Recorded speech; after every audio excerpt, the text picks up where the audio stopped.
I think the sector which has to be deregulated on priority is in the land and property market. There is a long legacy of the state playing a very heavy-handed role in these markets that has led to a lot of unaffordability of land and housing and commercial real estate in our cities. This has hurt livability and made manufacturing more expensive. So the first is in terms of the availability of land. A lot of land in core urban centers is locked in to poor and inefficient use because it's owned by different government departments and ministries. So this could be the defense, ports, railways, utilities, public sector undertakings. So in fact, that's one of the reasons which has prevented the disinvestment from a lot of public sector enterprises, what to do with the land that they own. And bureaucrats don't necessarily want to sign off on files that have to sell off very valuable land in urban areas. But what ends up happening is that you have this land that is either vacant, oftentimes encroached, but also, more often underutilized. And so it needs to be released into the public markets, or at least be given as grants to municipalities, maybe to keep it, as green spaces and open it up for public use. And maybe, around it, property values can go up. And more importantly, even if you do have the land, what you can build on it and grow vertically, there's a lot of restrictions that are imposed by Indian cities. And this has to, this comes under the purview of all the sort of urban planning and land use restrictions. For instance, FSI, which is free FSI in Indian cities is some of the lowest that you have in the world. There is a cost to building vertically by charging premium FSI, which makes it very expensive to build up. But also, at the same time, you have straight up height restrictions on buildings in different cities. So, for instance, in Delhi, you would not find houses above 4 stories. There is a height restriction for many parts of the city.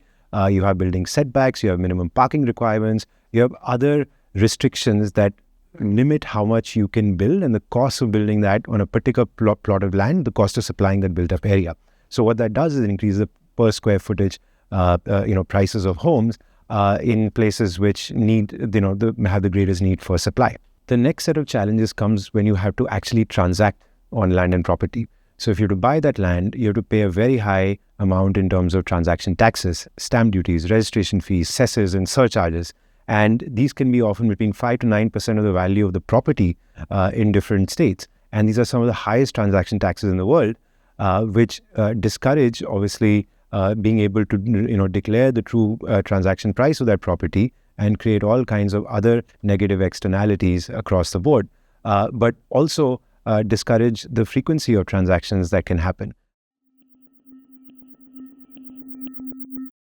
The right way to do this would be that you should not tax on the transaction and instead allow the appreciation of value to be taxed by the municipality so they can collect greater property tax revenues and have it be decentralized and locally controlled.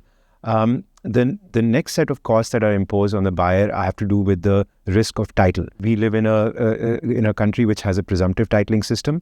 India follows a presumptive titling system, which means that the onus of diligence on the title is on the buyer. They have to check the title of a property before they buy it. The state does not guarantee that there's a registration done from party A to party B, that party B actually owns that property. So there is a huge cost that is imposed on the buyer in terms of not just the cost of diligence, but also risk of title. As we know, there's a lot of litigation in Indian civil courts that have to do with land and property cases. These cases take on average more than 20 years to get resolved. So there's a very high chance, and sometimes with very tragic consequences, that you might be stuck in long litigation on when you buy a property. It could be your life savings that is locked in a very lengthy litigation, right? So it has some, very negative consequences for, different individuals. And it stems from the fact that you have the state controlling various, state being the gatekeeper of this information in different ways. So what, should happen is that you should have transparency and accessibility of the records so anyone can go and check. So for instance, if you have digitization of property records among the different departments and different ministries that have to control aspects of the property, you should be able to, in a low-cost way, assess whether the title is clear for that property, there's no litigation, there's no other encumbrance, and so on. Right now, this is a very costly and difficult process, which limits not just transactions, but also finance and development of that property. The next is on the construction side, which is that if you do end up buying, after paying all these costs and, you manage to find some land, then to build on it. So there is a whole license permit Raj regime that exists when it comes to construction. It has to do with various permits from multiple different departments. There have been studies documenting, since the ease of doing business time, various studies documenting how difficult and costly it is to actually build and supply any kind of housing or real estate in cities, even after you have gotten the land. And this is, in a way, what drives electoral finance in India.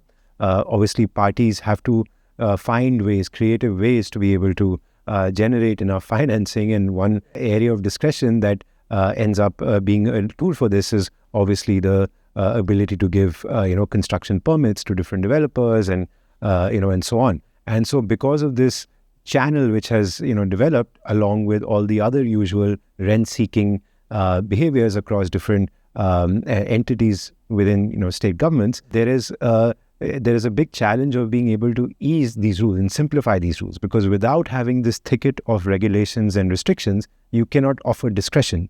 And if you cannot offer discretion, you cannot demand payment for being able to ease those rules and continue with business. The net effect of all of these different restrictions, of all of these different costs that are imposed by different state actors in terms of being able to transact property and land and build on it and supply housing and commercial real estate, is that Indian cities have some of the worst price to income ratios in the world on a per square foot basis, which means that essentially people are cramped into much smaller spaces, they're paying a lot relative to their incomes, or they're pushed into informality. And so a lot of slums, unauthorized colonies, informal settlements have come up as a result, because there is an acute shortage of formal housing can be supplied by the market.